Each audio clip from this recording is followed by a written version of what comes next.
That's a strong motivation right there. It says accept responsibility for your life because it's you that can do it and no one else. You're welcome to the conversation showing on your digital first Pan-African news network 2S Television. We're reaching you from Nigeria's federal capital city, Abuja. My name is Merciful Ajinomo. Before we bring you the big story, which is the crux of the conversation, now is COVID-19 updates from across Africa. And after that, the big story.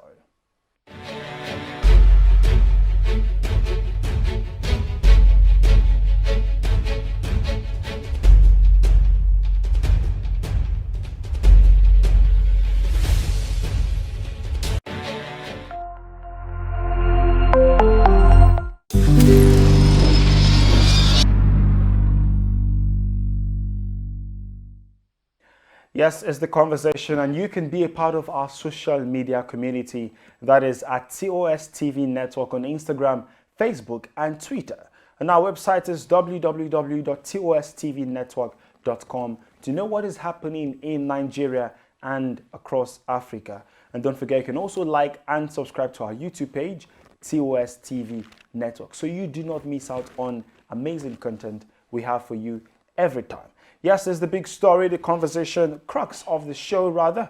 And this time we talk about appraising the Nigerian police after mass failure in recruitment examination. And we have in the studio Mr. Felix Adetowobo. Thank you so much for joining us. Yeah, thank you.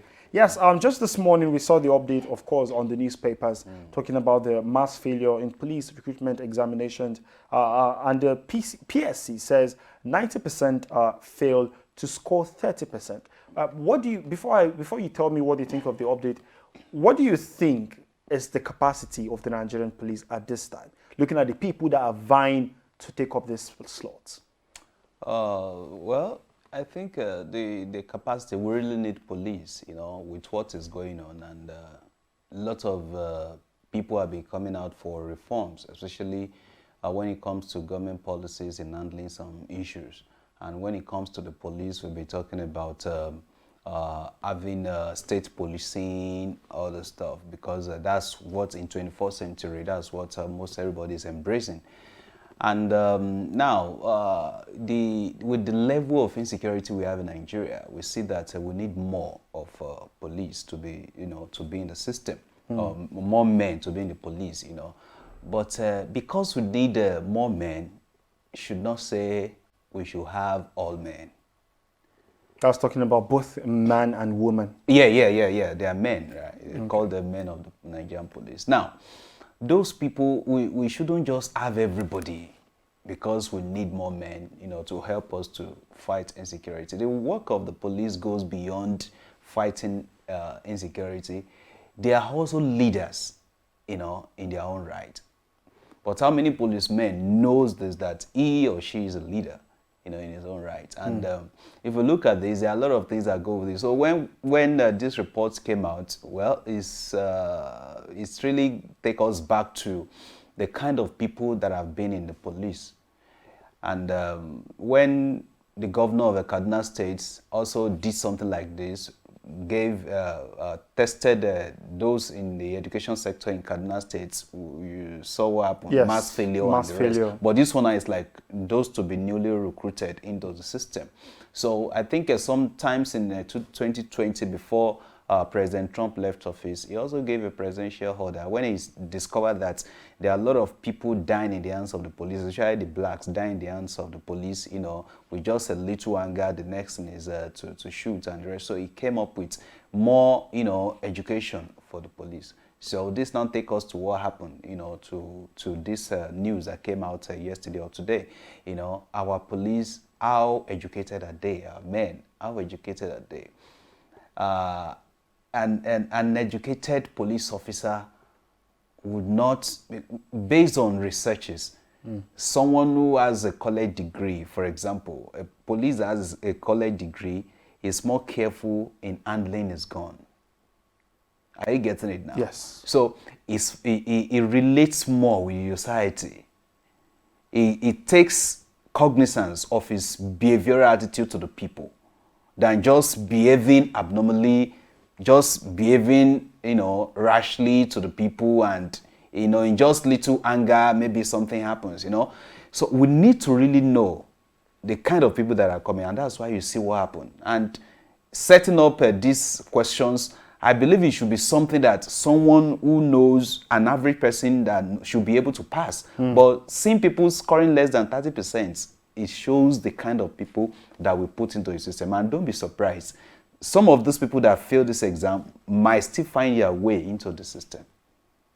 So this, the report is really good to show to us that we need people who are educated, who knows what they are doing, who are coming for a purpose. The purpose that some police officers that are being recruited, most of them, they have the wrong purpose of coming. Some is because of joblessness. And don't forget, the level of joblessness in Nigeria is very high.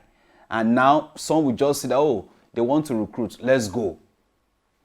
But there is no benchmark for their education qualification. And this is where the problem is. So the government has to do more. I love what the PSC, that's Police Service Commission, I love, because that shows that they must have been looking at some things on how to also curtail some things. If we have few police officers that can do their job well, I think it's okay than to just have everybody but causing more harm to the society.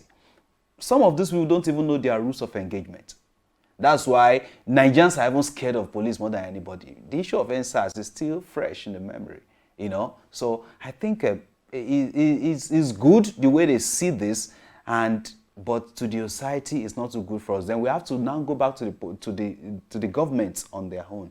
The government too is not doing well. If you look at an average recruit earns maybe 10,000, 11,000 naira. A constable maybe 40,000 or slightly above that. Even an inspector, how much? So there is need. Although President Buhari talked about increasing their salary, but I'm not sure if that has been in effect. And this is election period now. I'm not sure if any government will care about any other president, but how to get back to power, or how to, we just have to do a lot, in our policing system. Yeah, I was going to say that, because given the statistics that you have just spoken about right now, I was going to say the people that are going to, the people that are setting themselves to occupy these positions, are they really people of value? Then you now spoke about the money that they are being paid, their salaries. How do we have people who know their worth, people who know why they're going to the police force, but now settle for this amount of money? That it's more like, because based on what people have said online and the statistics that we have gotten, it's not far-fetched. We have, this is the package, the welfare package for police officers, and it's only a kind of people that would actually want to go for that kind of job. So don't you think it's more like a cause and an effect thing? No, exactly, because looking at the whole thing, how many graduates would really want to go into the Nigerian police? Because we're thinking of how much will I be paid. In fact, some people will say, okay, I'm just applying for the police just because it's a bit better than Empower.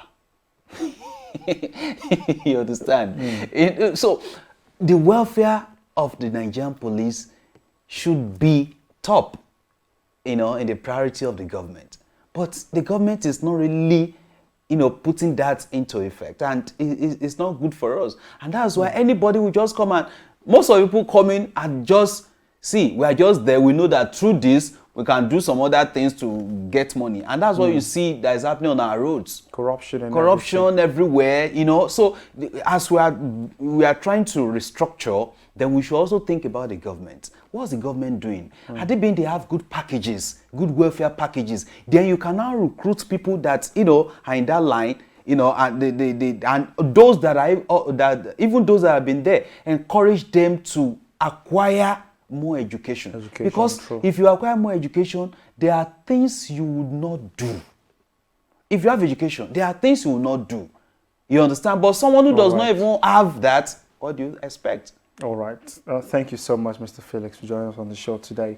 And thank you, viewers, for staying tuned to the conversation. We come your way every Mondays to Fridays at 11 a.m. And don't forget to be a part of our social media community at TOS TV Network. My name is Merciful Ajinmo. See you tomorrow. Bye for now.